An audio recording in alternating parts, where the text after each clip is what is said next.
the Interfaith Council for Peace and Justice's Latin America Caucus, and there are several of us here tonight. You'll see Rich, Rebecca, Tara, Jennifer, and Eleanor from ICPJ, and we are have been putting on this particular speaker series. Runs January through May, and we've had some excellent speakers, and we have one more tonight and a couple more to come. So I wanted to note those. But first, I'd like to say that our whole series is brought to you by ICPJ, but is very generously co-sponsored by the Latin American and Caribbean Studies of the University of Michigan here in Ann Arbor. And they have made it possible for us to get more people involved and to get such good speakers. So we are grateful to them. We are also co-sponsored by our local Huron Valley Democratic Socialists of America chapter. And they're here and represented, and we're happy for them to be co-sponsoring with us. We as a caucus, as the Latin America Caucus, have been working over a couple of decades here in our area to bring to light issues related to human rights, militarism, environmental issues, racism, and US foreign policy in Latin America, and working to educate people, but also to mobilize them, because so much of what happens in Latin America is affected by our policies, and sometimes even dictated, and sometimes militarily imposed, and economically imposed. So that's our mission, is to educate and mobilize people toward action that would bring more justice and peace to our policies in the United States, and with the hope that it allows more justice and peace in Latin America. We do other things besides these film series, and if anyone would like to join us, and to we do meet as a caucus, and we'd be happy to have you. You can get in touch with me afterwards. I'll put my email in the chat in a little bit. Before we start, just so everyone knows, I haven't said so, tonight is our night with Danielle Mackey, and this is on the current realities in El Salvador. Rich will be introducing our speaker, Danielle, and she will give us a presentation, and then there will be opportunity at the end, quite a while that we can spend with your questions and reflections, and her reflections on your questions. So feel free at any time as we go along to put your questions in the chat, and feel free to hold them until the end. Jennifer will be collating and choosing the questions to pose to Danielle. So without further ado, I'll hand this over to Rich to introduce our speaker for tonight. And thank you all for coming.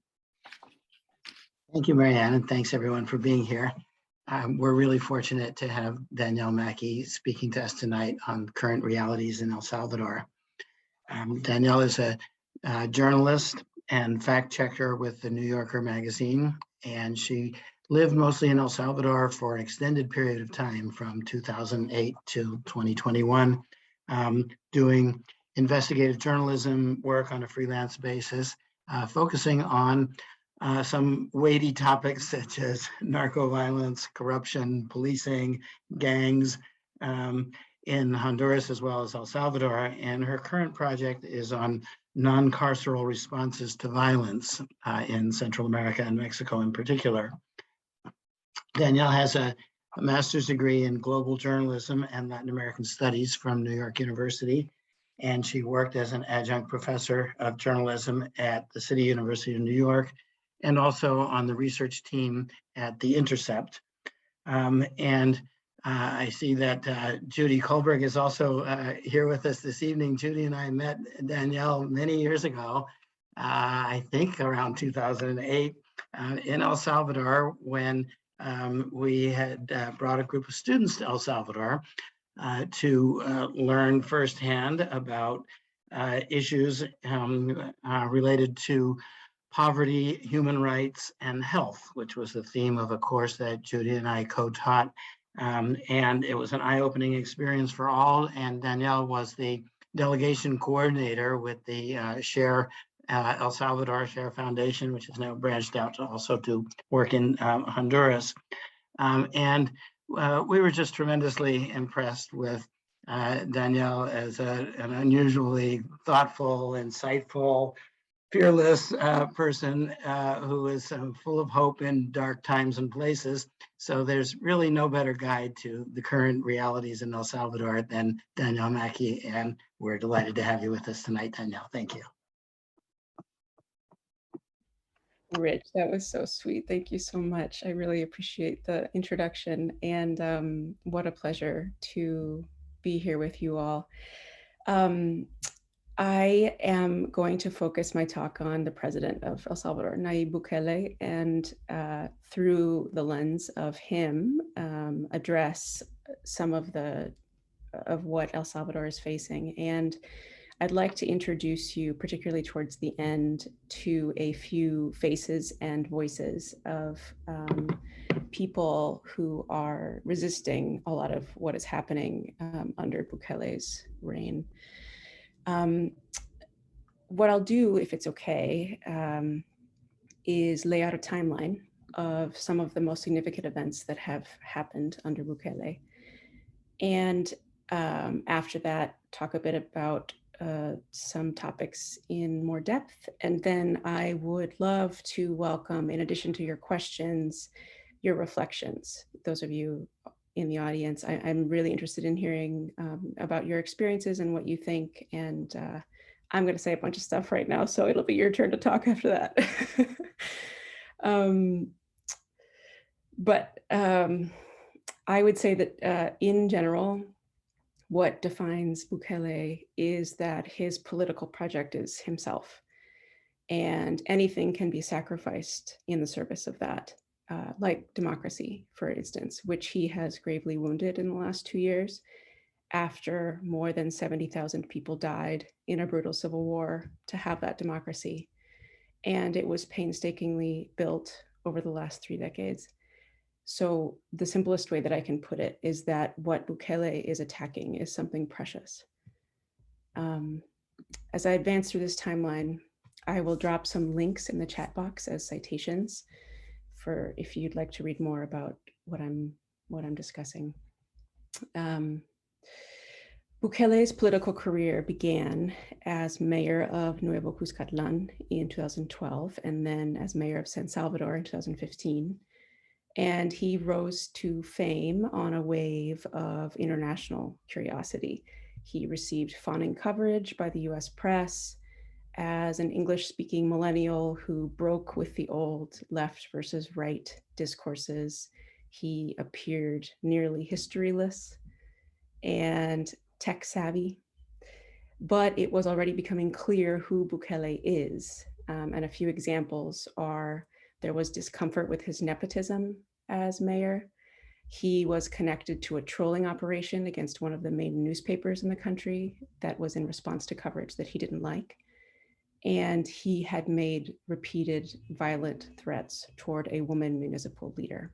And I will put some links for all of that in the chat. But I think it's also important to note the context of that time. The right-wing Arena party and the left-wing FMLN were the two established parties. And Arena had held power for the 20 years between 1989 and 2009. And the FMLN held power for the 10 years after that, from 2009 to 2019. And throughout those decades, many people struggled to make ends meet. The minimum wage was dreadfully low. Economic policy did not favor average Salvadorans. There were big corruption cases. The 4 previous presidents to Bukele all stole millions of dollars of public money. Violence was a significant problem. That's intrafamiliar and intimate partner violence, usually from men following a certain construction of manhood. Violence from the state, constant police and military brutality against young people in poor communities. In fact, there was an extermination campaign by law enforcement between 2015 and 2017, in which over 1,000 young people were tortured and executed. There was violence caused by street gangs, of course, and the policy responses to gang violence featured mass incarceration in prisons that systematically violate human rights. It's prison as vengeance, prison as torture. And I want to note that, of course, the roots of these kinds of policies go beyond El Salvador's political establishment. Tough on crime security policies, neoliberal economic policies are defining features of our era in the Americas, both domestically and geopolitically. But in El Salvador, that's the picture that Bukele comes into. And when the political establishment starts putting up roadblocks to his advancement, he figures out how to get around them, all while calling them out for corruption and failure to improve people's lives. And he uses the image of Salvadoran heroes like Archbishop Romero. And so onto this blank slate of him, you can project basically anything you wanted, anything you wished for your country. It is important to note, I think, that much of organized civil society was quite scared about his candidacy and taken aback at his popularity because they were paying attention to the concerning signs about who he was. And when he took office in June 2019 as president, within that group, there's this like, okay, deep breath, strap ourselves in, we're in it now. And in fact, the descent toward autocracy began quite quickly. It was only about 6 months later, on February 9th, 2020, that he took over the Congress with the military and threatened to dissolve it. And after invading, he sat in the chair that is occupied by the equivalent of the Speaker of the House in the Salvadoran Congress, flanked by soldiers, and he prayed theatrically. And he says God was telling him to exercise restraint and to be patient. And I want to show you a photo of this. I'm hoping you all can see that photo. What is hair-raising to me about this image is it is the classic image of the strong man. You have the sovereign who claims to be channeling God, and you have the military. And this is the kind of image that in El Salvador we hadn't seen since very dark days in the past of military dictatorships. And so it was highly concerning to people when he did this.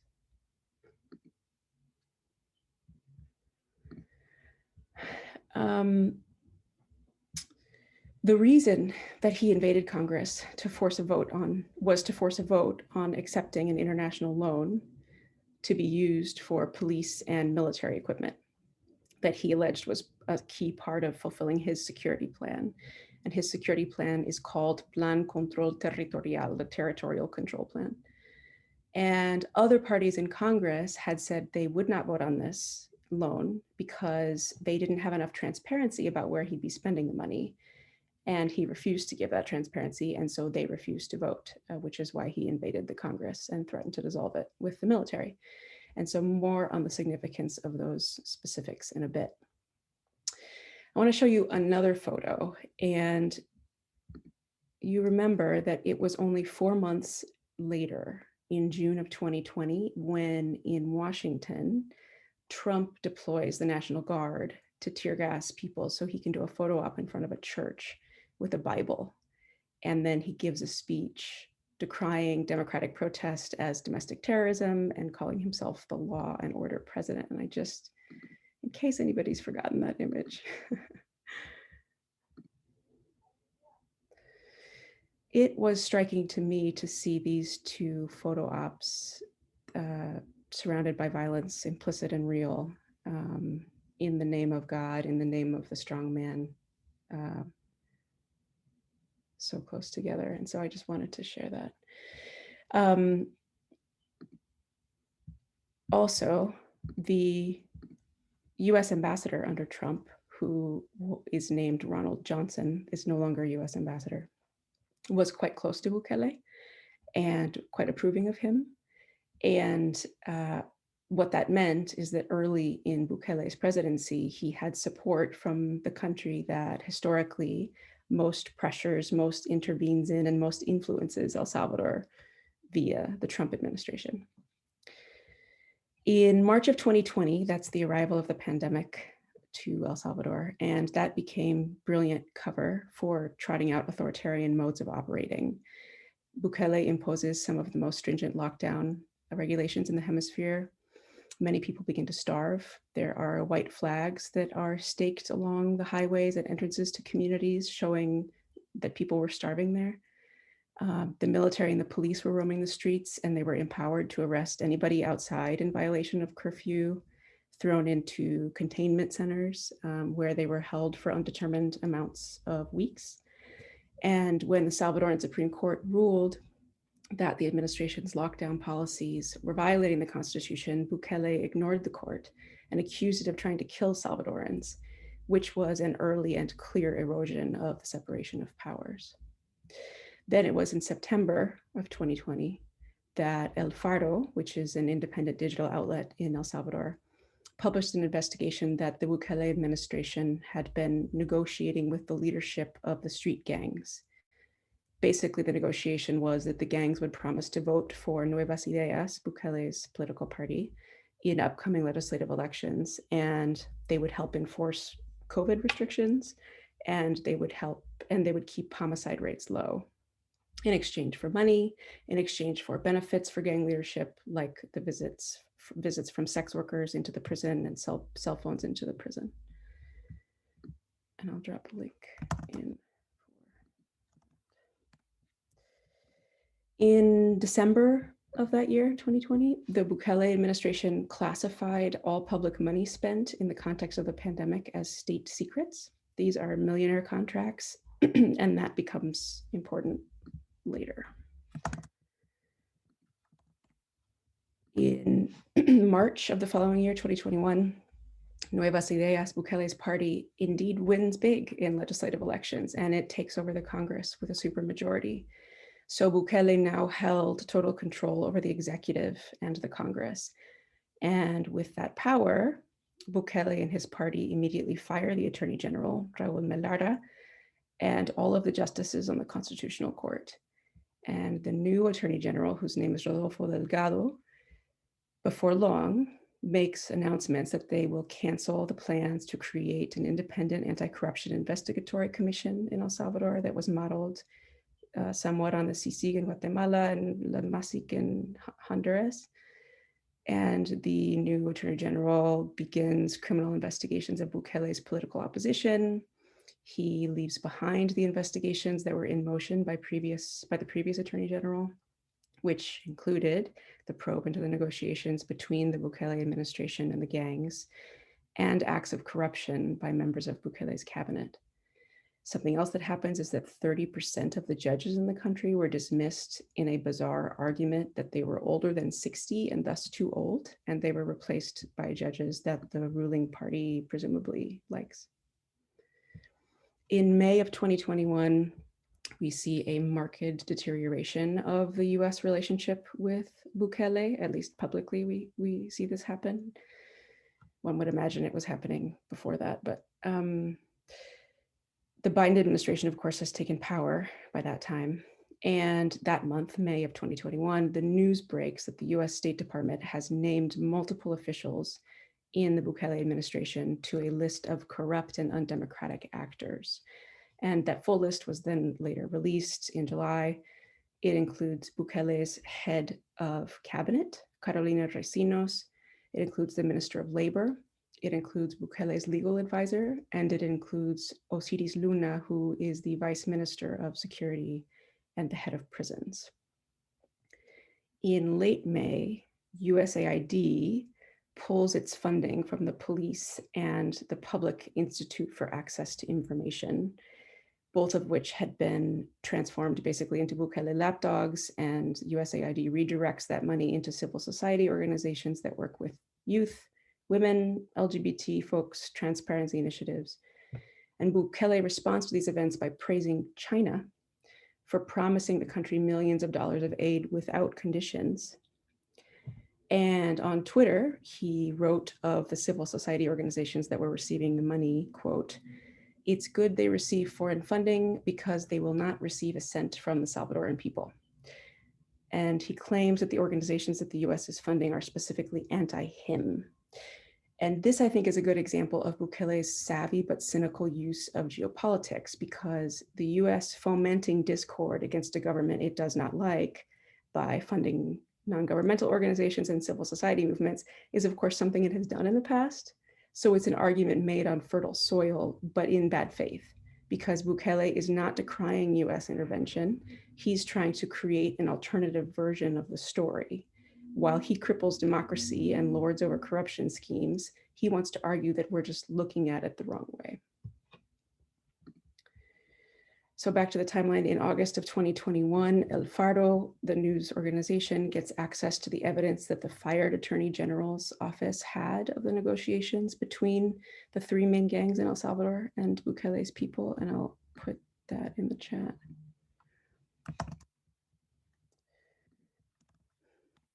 In September of 2021, Bukele's vice president heads a commission that rewrites the constitution, and one of the key changes would allow for presidential re-election, which has been unconstitutional in El Salvador given the legacy of military dictatorships. And the Supreme Court that Bukele had replaced then echoed that decision, overturning the constitutional ban on re-election, which effectively cleared the path for him to run again in the next presidential election that will happen in 2 years. This, for me, is a good example of his use of the facade of democracy to do authoritarian things. In that same month, September 2021, El Salvador became the first country in the world to adopt Bitcoin as legal tender alongside the US dollar. Bitcoin being a cryptocurrency that's very volatile and which is easy to use for nefarious ends like money laundering, for instance.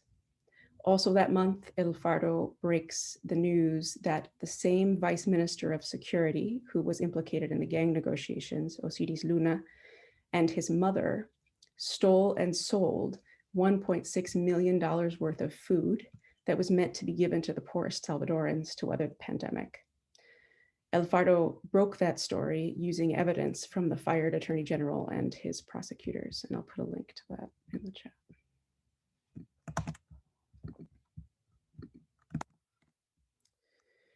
Next month, in November of 2021, US Ambassador Jean Maines leaves El Salvador.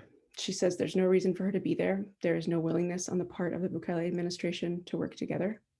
And among other things, she calls out the administration for refusing to allow the extradition of the leadership of MS-13, the street gang, to stand trial in the US federal court, the Eastern District of New York. And just an aside, looking at what happened to Honduras's Juan Orlando Hernandez when the US federal court started putting people up on the stand, and knowing what we do about Bukele and gangs, one can imagine some reasons why there may be some concern about allowing gang leadership to be extradited. After Maines announces that she's leaving the country, the Salvadoran police and the Attorney General together raid the offices of 7 civil society organizations, which are human rights and feminist organizations that have been critical of Bukele. And in December of last year, the US Treasury reveals Magnitsky Act designations of corrupt officials in El Salvador. It's a second group of designations of corrupt officials. And this list again includes the Vice Minister of Security, Osiris Luna, and his mom, and one other Bukele official connected to the negotiations. The Treasury said that those people embezzled money from the prison commissaries, stole and sold for their own profit food meant for the poorest, and negotiated with the gang leadership. They also named Carolina Recinos, who is Bukele's chief of cabinet, for leading a multi-million-dollar corruption scheme around COVID procurements, in which government contracts during the pandemic were inflated in order to give their cronies millions of dollars in kickbacks. And remember, the administration had classified all information about government expenses during the pandemic as secret. Most recently, in the wake of Russia's invasion of Ukraine, Bukele, alongside Ortega in Nicaragua, has refused to condemn the invasion and instead went on Twitter to criticize Biden, echoing the talking points of US Republicans. And he also said on Twitter that the sanctions against Russia are the best evidence yet that cryptocurrencies are a good idea, implying that it would help you get around sanctions. It's also worth noting that several months ago, Bukele made a big deal of going to visit Erdogan in Turkey, who of course is another noted authoritarian leader. So now after that timeline, there's a handful of topics I want to go through in a bit more depth before we discuss. The first is the police and military and violence and security, that conjunction of things. I mentioned that he invaded the Congress in February of 2020, just before the pandemic with the military, and that was about forcing a vote on a loan that would have funded equipment for the police. He has also promised to double the size of the Salvadoran military. And these, I think, are two ways in which you can note Bukele's anxiety to have the police and the military on his side, in his pocket. And that has, in fact, resulted in a mutually beneficial agreement, it would seem. An example of that was on Salvadoran Independence Day in mid-September of last year, when there were massive protests in San Salvador against Bukele, some of the first. And there were thousands of people who showed up. They were protesting Bitcoin. They were protesting under the motto Bukele Dictador. They were protesting the lack of action on violence against women. And as people were pouring in from around the country, and the march was taking off, there were suddenly reports coming in that the police were stopping public buses heading to San Salvador, presumably full of protesters, taking the bus drivers' keys. And then you started to see these photos roll in from press coverage and on social media of whole busloads of annoyed people under the beating sun on the side of the road, just being prevented from moving towards San Salvador. As to statistics around violence, it is true that under Bukele, there was a pretty quick 60% drop in homicides. And he credits this to his security plan, which again is called Plan Control Territorial. And that plan was something that he talked about from his time on the campaign trail, but he never really gave details and he refused to answer real questions about it. And before too long, once he was in the presidency, security analysts started saying that based on the fall in violence in the homicide rate and based on the changes in the gang's behavior, his plan, what he had said of it didn't make sense, that it was the prerogative, the reason that those changes happened. And some said that it seemed more likely that in fact he had struck a negotiation with the gangs, which of course later came out to be true in journalistic and prosecutorial investigations. And there was a recent multi-part joint investigation by two Salvadoran outlets, Alaraca, which is a feminist outlet, and La Prensa Gráfica, in which, among other revelations, they got access to this plan on paper, which we had not seen. And they found out it was written by foreign advisors. It was mainly recycled, failed, militarized policies of the past. And ultimately, they found it just hasn't been put into practice by Bukele as policy, despite what he claims. And I'll put a link to that investigation. Through a historical lens, this, though, is exactly the hallmark of security policies past in El Salvador, this yo-yoing between militarized repression on one hand and favor trading between the elites of the gangs and elites of politics on the other. Using the gangs to inflate your own image as a capable leader, using them to justify the militarization of public security, that's all old news. And that's, of course, a shared problem in El Salvador and the United States, this addiction to tough on crime security policies, the creation of the super predator image to win votes and to justify repression of certain groups. And the truth at the end of the day is that if political leaders and law enforcement were really interested in resolving violence caused by gangs, they'd operate from a different body of knowledge and practices. For instance, produced by violence prevention workers and community leaders over time in cities across the United States and El Salvador. They'd systematically use tactics of gang violence interruption. They'd invest in real ways in tertiary violence prevention programs that work with youth in gangs to help them leave, etc. There are even former gang members who are experts in these things.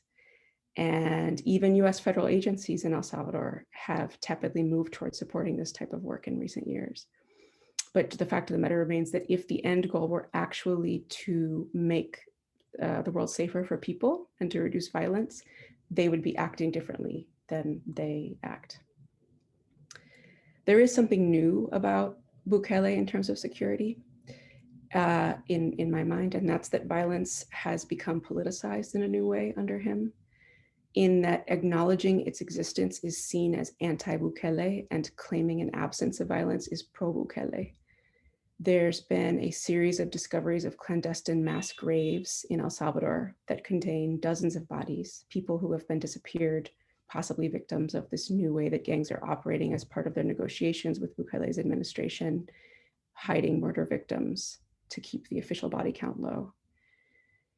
When a Salvadoran congresswoman, not from Bukele's party, moved to observe a minute of silence to commemorate those victims in the Congress, Bukele's party, Nuevas Ideas, wouldn't do it.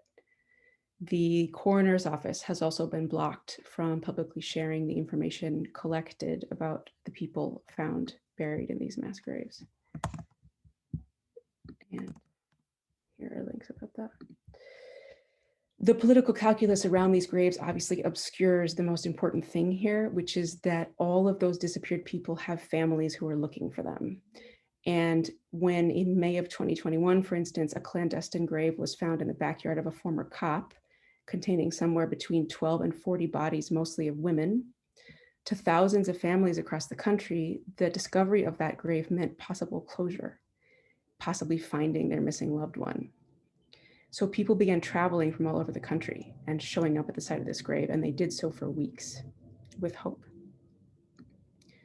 The administration, which was echoed by the police chief, claimed that these bodies in this mass grave in Chalchuapa that I'm discussing right now were all people who were killed before Bukele took office. And when the Salvadoran media outlet Revista Factum disproved that and proved that in fact some of these people were killed under Bukele's reign, a Bukele allied judge and the Attorney General ordered Revista Factum to take that article down. And I will send you those links. I want to talk about Bitcoin for a second too. In September 2021, as I mentioned, Bukele made Bitcoin legal tender alongside the US dollar. And the context in which he did so was one in which El Salvador is in dire financial straits. It's extremely indebted, much more so in the first 2 years of Bukele's presidency than in any past presidency in recent times. And of course, it's important to take into account that he is overseeing the country in a pandemic. But remember, the government has been siphoning off millions of dollars in inflated contracts that were enriching cronies of Bukele's circles. The country lacks about $1 billion in public financing. And in that context, Bukele has spent about 200 million of taxpayers' money on Bitcoin. Time magazine did a calculation of how much that is in real terms, and it's 3 times more than the Agricultural Ministry's total budget for 2021.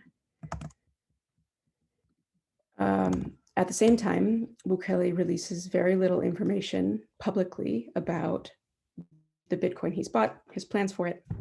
He's flagrant with PR details that create the image he wants. Like an example is on Twitter, he has tweeted that he trades Bitcoin on his phone while naked. So Bloomberg did a calculation according to the little information available. And given how much Bukele has admitted to buying, and given how the value of Bitcoin has tanked since, he's lost about $70 million of Salvadorans' money. In mid-March of this year, meaning possibly next week, the government has said it will release a $1 billion Bitcoin bond. And it says it'll use half of the proceeds of that bond to buy more Bitcoins and the other half to build the Bitcoin city that Bukele has been promising, again, without giving many details, except that it'll be a tax-free place. The administration is also promising to fast track citizenship for crypto investors. That mention of foreigners brings us to an important characteristic of Bitcoin in El Salvador. Bitcoin is rejected by 7 of 10 Salvadorans, according to the UCA's polling institute, which is UDOP. Nor is it used by most Salvadorans. And the government's Bitcoin wallet app that it developed, which is called Chivo Wallet, has been plagued by technological errors. And so actually using Bitcoin in El Salvador isn't particularly common nor particularly easy. And even though the investment in Bitcoin is paid for by Salvadoran taxpayers, it's clearly meant for wealthy white foreigners. Bukele announced his adoption of Bitcoin in English in Miami. The PR photos of lavish crypto parties at the beaches in El Salvador are full of white faces. And Salvadorans talk about witnessing the visits by Bitcoin evangelists from around the globe to El Salvador. They say they see these visitors being whisked around the country on highly curated tours through the wealthiest spots using state resources, Bukele's people in official vehicles, so that the white folks can see the magic of Bitcoin in action. Meanwhile, El Salvador remains completely strapped for cash, and traditional funding streams like the IMF are not loaning money to El Salvador because of the instability wrought by Bukele's politics and his adoption of Bitcoin. And the country has also been downgraded by international rating agencies like Fitch. In El Salvador, people sometimes compare certain aspects of Bitcoin to dollarization, which happened in 2001, in which El Salvador went from the colon to the US dollar, and it made life much more expensive and difficult for average people. I think it also could be seen within a regional context of libertarian-leaning experiments on Central America. Another significant one of those being the charter cities, or the model cities, the sedes in Honduras, in which big tracts of land are meant to be carved out of the country and run by an investing corporation. And proponents of that charter city sede model have visited El Salvador and pitched the idea in El Salvador as well. A last subpoint to make about Bitcoin is that not all Bitcoin enthusiasts around the globe are happy with Bukele, interestingly. Some have spoken out against him as irresponsible, as not how Bitcoin is supposed to work, as antithetical to Bitcoin values. And in fact, a journalist at El Faro, Nelson Rauda, just wrote an excellent feature in which he asks the question, given that Bitcoin was invented to safeguard privacy and freedom, according to its inventors, how did it become something used at the service of an authoritarian state project? And I'll put the link for that in the chat. I'd like to discuss briefly the media. Bukele lashes out when he is held accountable for bad actions, and that oftentimes is expressed at Salvadoran journalists. And he at first went after them discursively in his live addresses and on Twitter. And then he moved to mounting, for instance, baseless money laundering investigations via the judiciary that he now controls against outlets and journalists. After El Faro published the evidence from the fired prosecutors of the stolen pandemic food and the gang negotiations, Bukele's attorney general has said publicly that he thinks the prosecutors and the journalists should be investigated and charged with crimes for leaking information out of protocol. The threat to imprison journalists in Bukele's El Salvador is real, and it could happen at any time. And in fact, at a Harvard-sponsored event just a few weeks back, Oscar Martinez of El Faro said that he believes that one or more of El Faro's journalists will be imprisoned by the year's end, and that there is no sign that this will stop anytime soon. In January of this year, we learned that the government is probably using the spyware Pegasus against journalists and researchers. The company Apple sent an email warning several dozen people that their phones were infected with Pegasus. seemingly by the Salvadoran state. And the reaction from Bukele's Congress was 1 month later to simply legalize digital spying by the government.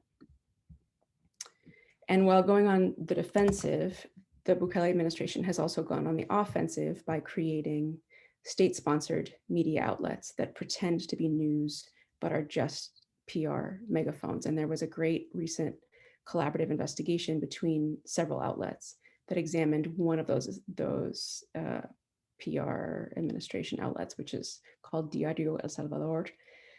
And they examined how the paper served as Bukele PR, but also how they looked into its leadership and its funding.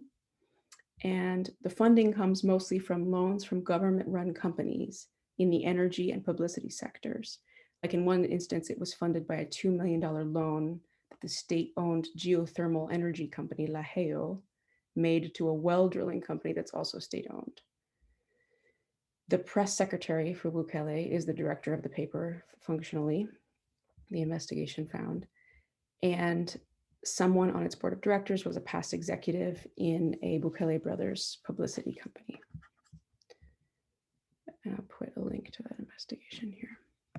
There's also plenty of evidence that the administration is involved in trolling on social media to attack perceived enemies and create narratives that it wants. I will put a link about that. The last thing I want to talk about before opening to questions and reflections is the resistance to Bukele. And I will just focus on 3 different people or groups. Although he remains quite popular, the resistance is certainly growing. And one of the groups we can look at is a new type of group, which is organized families looking for disappeared people. And although these sorts of groups have been quite common in Mexico in earlier decades in the Southern Cone, they haven't really existed in a way like this in El Salvador until recently. It's dangerous to go around asking for somebody missing. It opens you up to retributive violence. But since they've started banding together recently, they also have become part of the resistance to Bukele because Bukele's administration has treated loved ones demanding answers about the disappeared as a problem, as somehow complicit in their loved one's disappearance. An example of one of these cases was from last year. A brother and a sister, Karen and Eduardo Guerrero Toledo, who were 18 and 20 years old. And on September 18th in the morning, Karen left home to visit some friends in a middle-class suburb in San Salvador. And her brother Eduardo, a few hours later at 11:30 in the morning, left home to pick her up. They were going to run errands. They were going to buy their cousin a birthday cake. And the last time their mom heard from them was when Karen called her to say that she was waiting for Eduardo to pull up. They were missing for months. Their mother demanded that the authorities do more and pointed out that it was falling to her family and friends to search for Karen and Eduardo. And as word spread, it became more of a stain on the administration's record. The Attorney General chastised their mother and claimed that she waited 48 hours to report her children missing, implying that she had been irresponsible, which she said was a lie. In December, Karen and Eduardo were found in an anonymous grave, and the Attorney General has said that the operating theory of the authorities is that MS-13 killed them over a drug and gang-related dispute, giving the impression that the kids were involved in criminal activity, which the mother says is a total lie. You're just trying to blame them. I'm going to show you a photo of Karen and Eduardo.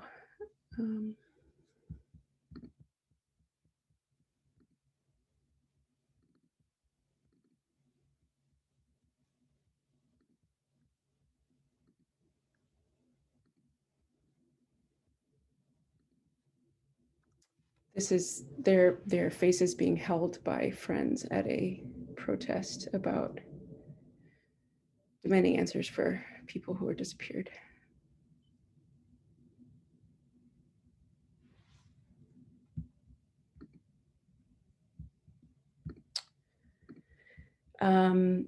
A second group that I'd like to talk about is in fact youth who are resisting and protesting. And one way that they do so is by using Bukele's beloved social media against him. And what I'll do is play for you an example of this, which is a parody on TikTok by a young Salvadoran woman. And I will play the audio so you can hear it, and then I will translate.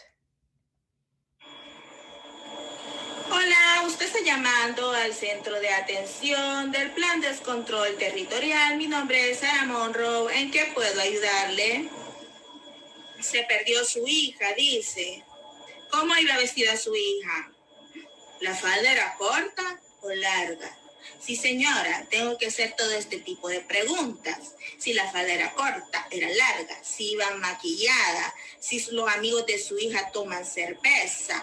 Todo esto lo tengo que saber porque, como dijo, ¿no escuchó usted al ministro de Inseguridad? Cuando los jóvenes se pierden, es culpa de ellos o de los padres.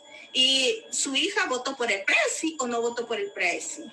También tengo que hacer esta pregunta porque, mire, hay mucha gente que por desprestigiar la imagen del presi se andan apareciendo muertos por ahí. Entonces es importante saber de quién es la responsabilidad, si de ellos, de los...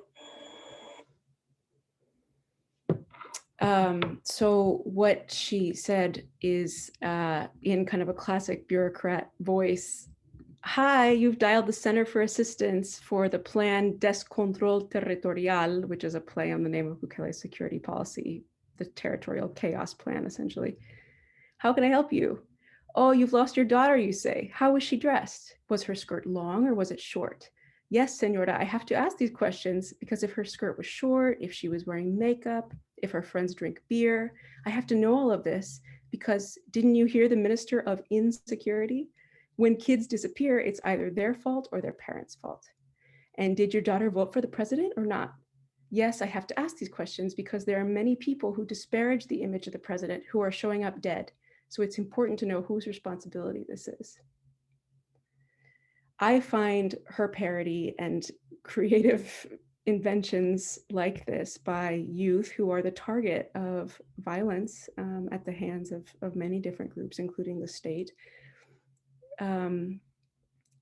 brilliant, because simultaneously she's confronting directly the Bukele administration's narrative and it's lashing out against victims, but also larger problems that are older than Bukele, like sexism in response to violence against women, like the idea that has long reigned in El Salvador that when it comes to young people who disappear or are killed or are arrested, they were involved in something, andaban en algo is the phrase, that they had some individual moral failing or some criminal activity that explained their suffering, and not that the cops were brutal, not that the state oppresses poverty. Young people really calling these hypocrisies out for what they are, I find very powerful. And the final resistance figure I'd like to discuss is a drag queen named Lady Drag, who is a constant presence at the Bukele protests. And she has done performances that parody Bukele. She's done performances that protest Bitcoin and the trampling of democracy. And it's noteworthy in part that she is appearing at these protests because in El Salvador, that kind of queer protest outside the context of pride and I guess to a certain extent, feminist marches hasn't been very common.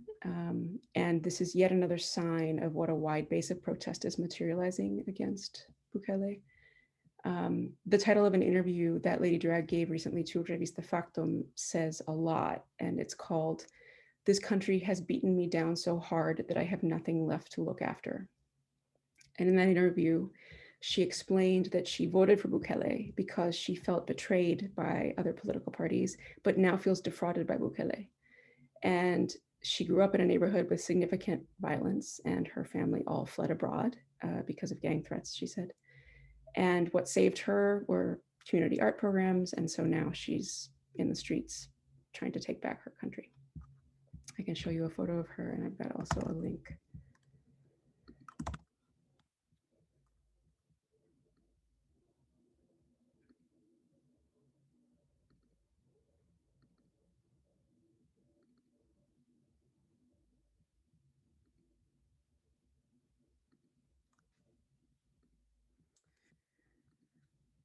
Here's one.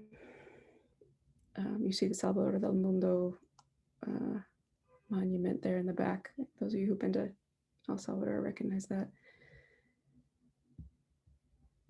And then I'll show you the Bukele parody as well.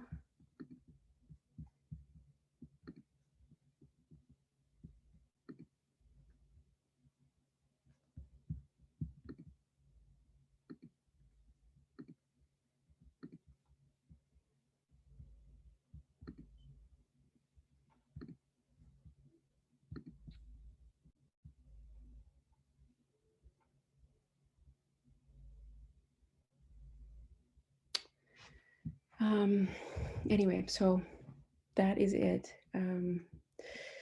I would love to hear reflections and questions and etc. Thank you guys so much for listening.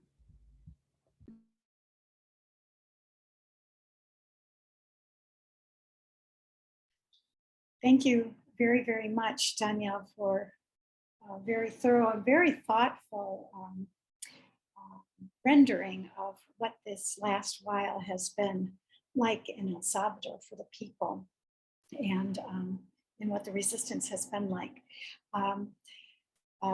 We have some excellent questions that people have been asking, so I'm going to turn this over to Jennifer and let her start feeding them to you.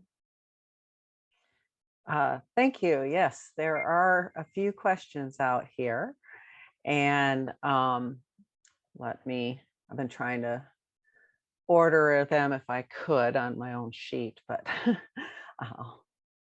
can't promise things will be perfect. But well, we'll take the first question from Gary.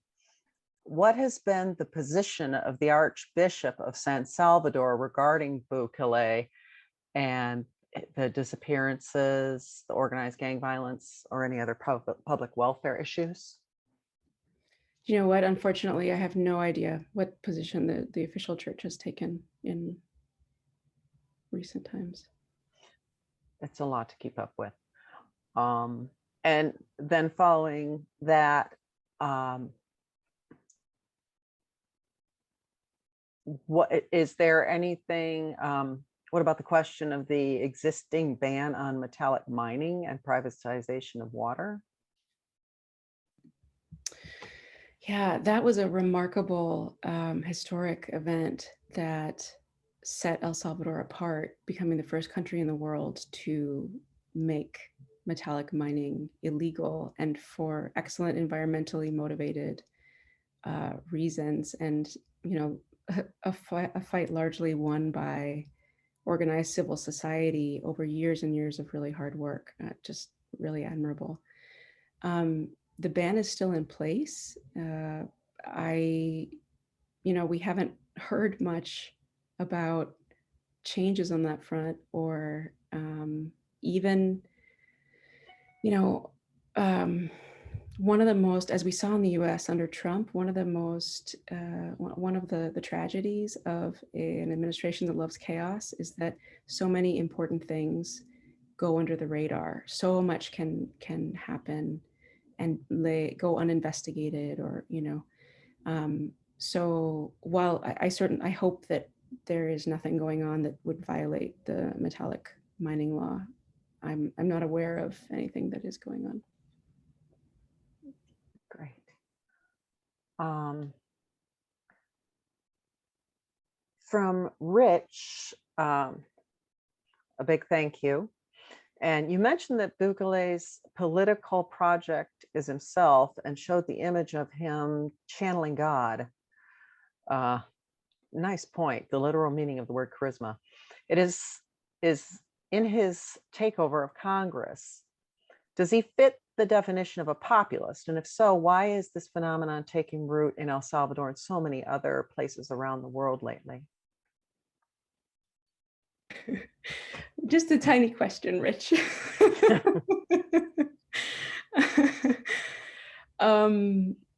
That is, I feel vexed about this as we watch it happen repeatedly, right? I do believe that Bukele fits the definition of a populist because I think that he generally, he does go by what he knows will keep him in power, and he's able to really deftly use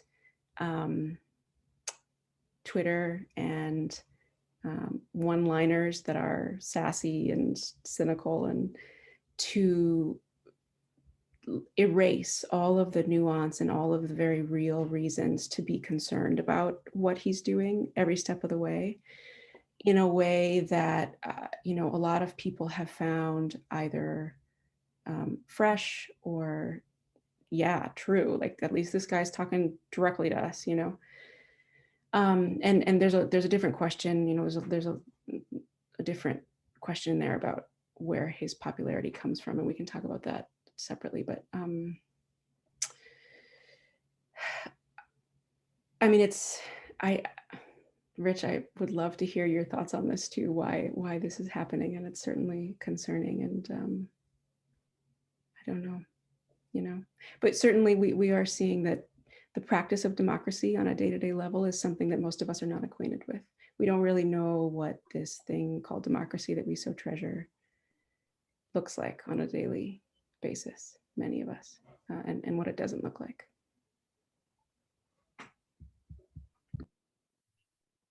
Rich, would you like to make a comment? I'm just as bewildered as you are. I mean, it's a scary time when, people, political leaders in so many places in the world have set up this sort of false dichotomy of the pure people versus the nasty other elites, whoever they choose to to demonize. And I think it is a threat to democracy, but I don't quite have a firm grip on what's accounting for, what's tying together all the threads right now.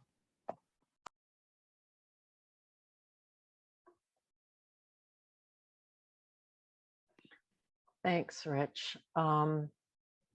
Kevin, another thank you for this excellent presentation. The question is, how do you explain Bukele's apparent high approval ratings? There have been big protests, but unfortunately it seems like a strong majority still likes him. You mentioned some possible factors like the decline in violence, even if it's partly illusory, and intimidation of the press, but there must be more to his popularity. What's your take? Yeah, that's a great question. I only have people's impressions that I've gathered together over time. So, we're always looking at a partial picture of what motivates people.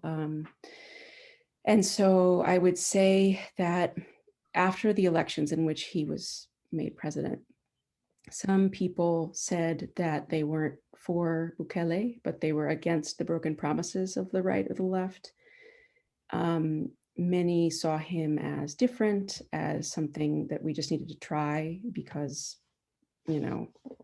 if they didn't feel served by one of the other existing institutional parties, then why not this guy?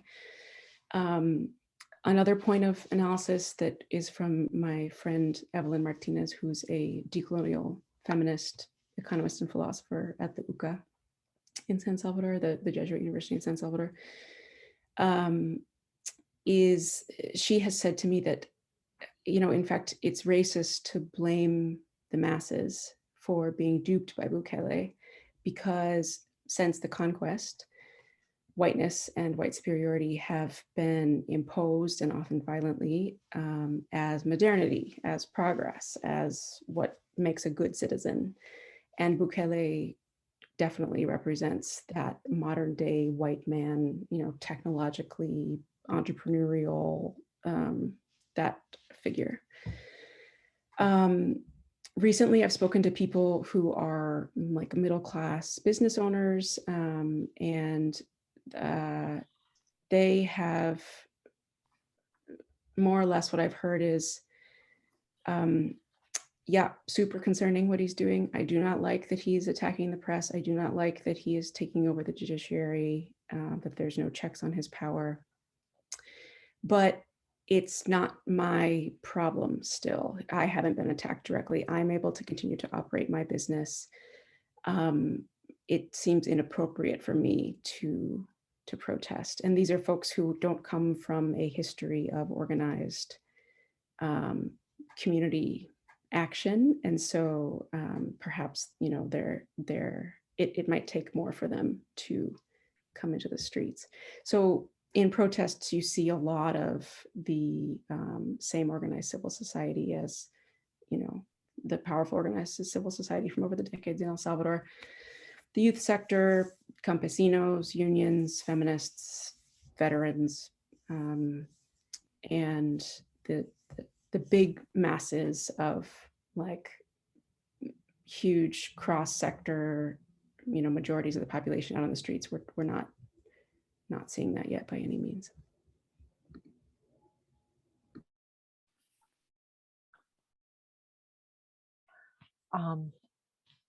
From Frank, is the National Endowment for Democracy playing a role in El Salvador?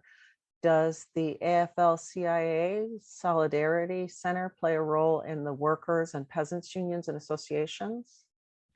You know what? Really, I wish I knew the answer to this question because that's a very interesting question. I don't know in recent times. I'm sorry. All right, and then Evan, was a fantastic timeline for the Bukele's administration. The one question that he has is regard to the media, specifically why he has not simply outlawed them, seeing what he has already done. Yeah, that's a great question. I mean, I would imagine that part of the calculus here is how far can you go without it being too far and creating a lot of opposition that you could get to the same place if you just go little by little, but you're going to wake up a, you know, opposition if you go too fast. Maybe that's part of it. Bukele certainly is not, you know, like a fan of freedom of information or a strong press. He's made that abundantly clear.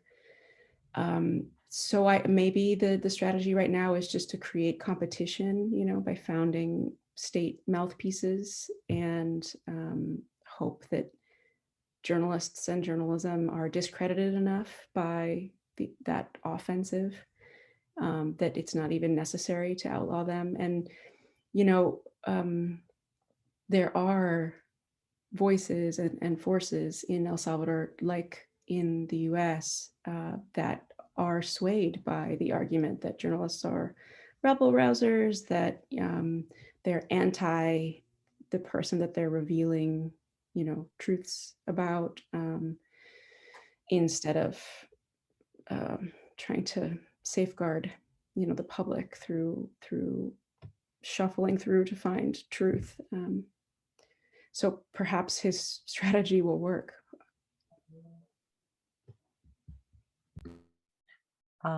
From Judith, what has been the role of the political parties in this period, especially the FMLN? That's a great question. I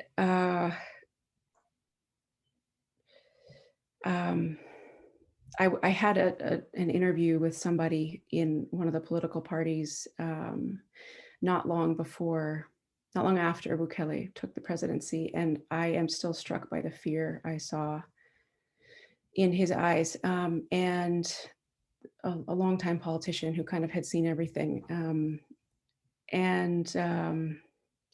I think that this has really been a struggle for everybody, and political parties have done what they can to influence the way that El Salvador is going, but it's really hard because the official channels through which political parties act and influence decisions and, you know, do things that matter for the life of the country are being shut off by the administration. Again, through, you know, nominally democratic ways that are just ending in an authoritarian situation.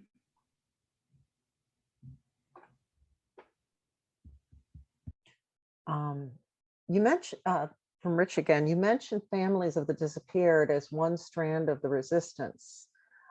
I know there were earlier movements for reclaiming historical memory from the 1980 to 92 Civil War, but most Salvadorans today were born since then. Is there intergenerational learning, especially in FMLN communities, about remembering and resisting repression?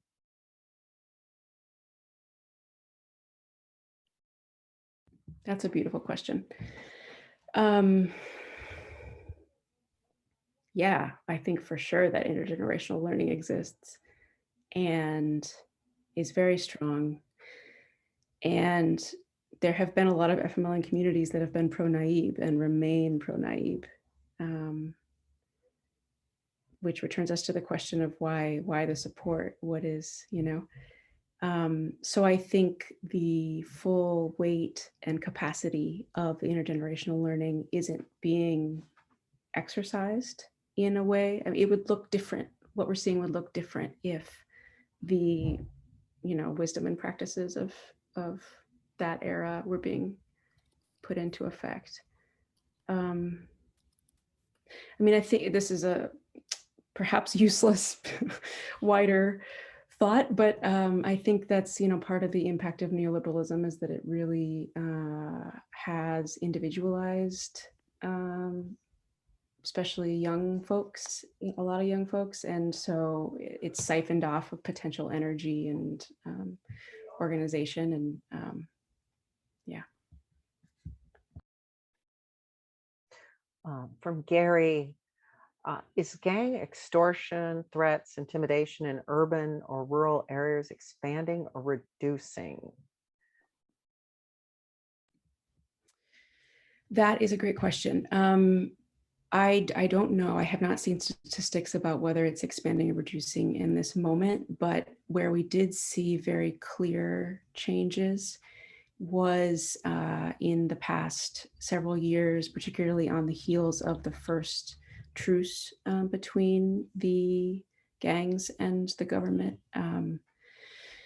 And what a lot of security analysts pointed to after that truce was an expansion of gangs into rural communities that had never faced them before. And rural communities confronted that in various ways. Some that were more organized were able to respond together and be organized about it, and others, the gangs were able to take a pretty quick route. But certainly the extortion and the violence continues. It's a huge aspect of life in El Salvador, and a reason why a lot of people are forced to flee.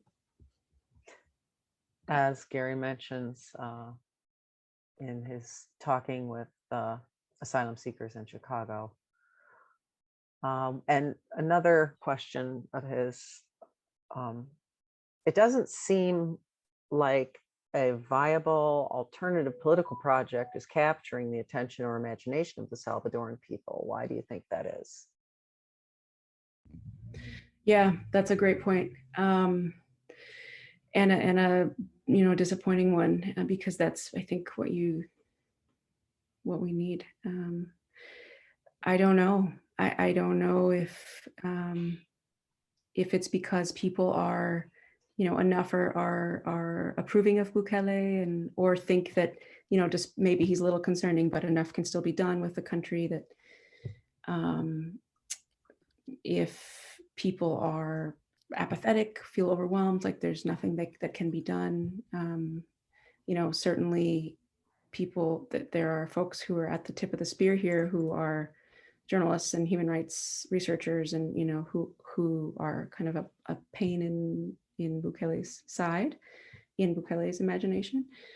And I don't know how long they'll be able to stay in El Salvador if they haven't already left. Life is becoming quite unlivable for that sector of resistance. So who knows? I'm sure there are that's a great question. I'm sure there are other reasons. From Evan, I know you said a bit about U.S. ambassadors' emotions and actions toward Bukele, but do you know what kind of international pressure that are being applied on him, and not just directly towards him, but also possible threats to things such as the Salvadoran economy? Yeah, that's a good question. Yes, there has been coordinated action between countries and embassies in El Salvador in response to Bukele in the times when things are most shocking. There have been meetings where the diplomats from the larger, more involved countries in El Salvador sit down with him and try to talk things out. And there was, I haven't read about the details of this, but there was a group of senators in the US who in just the last few days talked about proposing legislation here in the US that would force some sort of fact-finding process about Bitcoin as a national currency, with a specific focus on what El Salvador is doing. So there's that sort of, both within the US, but also, internationally, the use of diplomacy to try to sway what's going on. And from Judith, following up on your answer to Rich's question, so there is strong support for Bukele among the poor, even in FMLN communities? Yeah. It even, traditional, long-standing FMLN demobilized guerrilla communities that are, fully pro-Nayib. And pro-Nayib's party, have elected municipal leadership that comes from his party. Wow. I'm going to ask this, even though it sounds like an ending question, but I think we've got a little more. And Frank I do want to say that Frank has said thank you for your excellent presentation. But what's the best way to keep up on events in El Salvador? And do you yourself have a Twitter?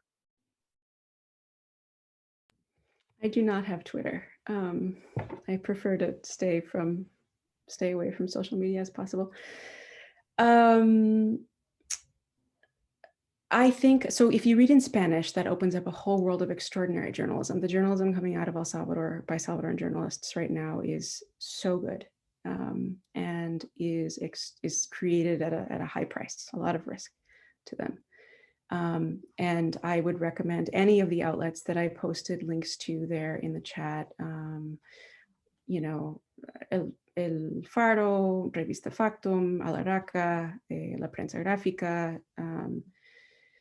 Again, these are if you read in Spanish. El Faro produces an English language newsletter. I'm sorry, there's one more called Gato Encerrado, which is very good, Gato Encerrado. I'm sure there are others that are also very good, so that's not an exhaustive list. El Faro produces an English language newsletter that it sends out and oftentimes translates many of its pieces into English, and those are available on its site. And I mean, in the US, there's some good stuff being done. Like I sent the Time magazine and the Bloomberg pieces that did these interesting calculations about the real world impact of what was going on, which is great to see. And there will be there was a piece.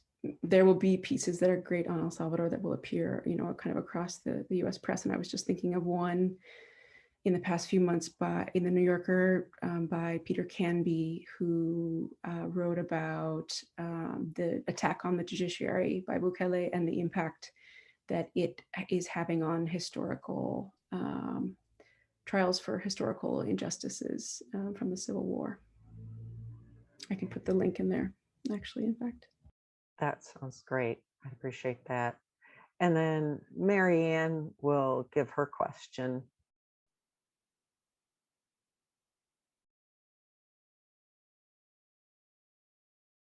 Oh, unmute. Okay, can you hear me? Yes. Okay, great, thank you. we're getting toward the end of our time together, but this is kind of a big question, but I just want to raise it up, not that you have to answer it, but I was struck by Gary's question about there not seeming to be a viable alternative political project that's capturing the attention or imagination of the people. And I think you've heard us struggle here tonight with really not even the poor, not even the really disenfranchised that don't have something else besides him to believe in, or not even, or anything at all.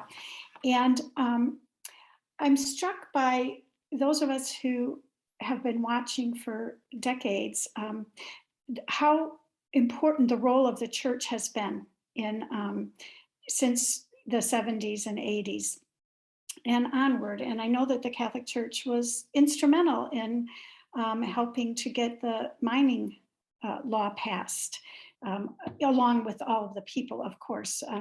But I don't know if you have a sense, or if anyone else here with us tonight knows a little bit more about what the church is saying, what it's doing. I know that just recently, Rutilio Grande was beatified, and there was a really, he was one of the first, not the first, priests killed in 77 there because of his outspoken defense of the poor and the oppressed. And so I know that there were commemorations for that, but I am struggling with why there isn't more of what Gary's asking for, another political project that's informed by some of the information from the past, actually. And I know that you don't know a whole lot about the churches, but I'm just raising this as an interfaith organization. Yeah, actually, I can respond really quickly, and in two ways. One of which is, if anybody knows in the audience about the role of the church, we would love to hear it. That's an answer I should know. You are absolutely right, Marianne, that the certain sections of the Catholic Church have been very instrumental in the historical, remarkable things that Salvadorans have accomplished.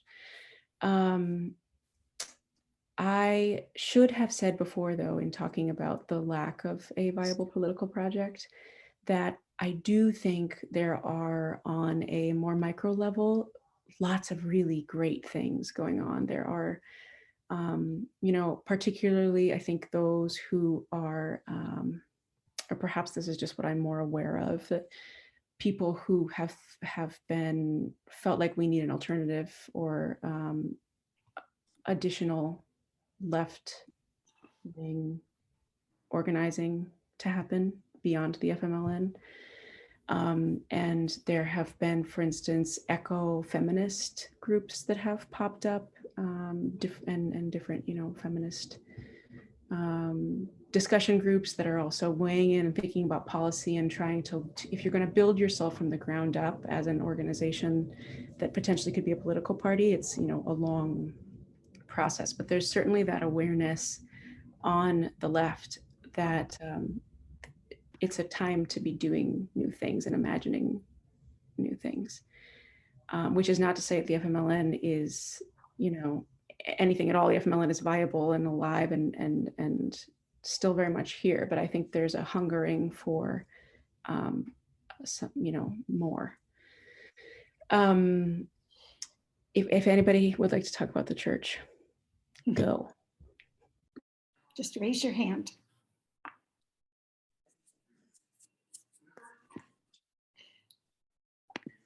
Okay, I'm not seeing any hands, so I'm glad that we could at least raise it, and a couple of times tonight. And we are, believe it or not, at the end of our time together.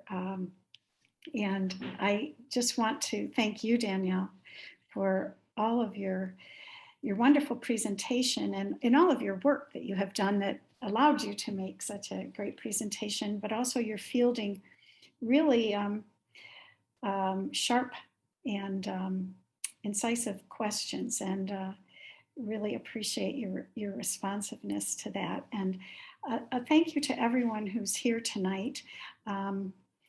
It's just wonderful to see the interest. I know it's hard. There's not much about El Salvador in the US news. There's not enough to capture our imaginations to really, oh, I can't wait to go tonight and hear what's happening most recently in El Salvador. But you all are plugged in and have done that. And thank you for following that. And take a look at in the chat, we have what's coming up next. And I won't repeat it except to say that April 12th, and again, you sign up through Eventbrite. So it's really there. And can always go to the ICPJ website to find what's happening next and how to register. And we hope that we see you all and all of your friends next time around to talk about what's happening at the border.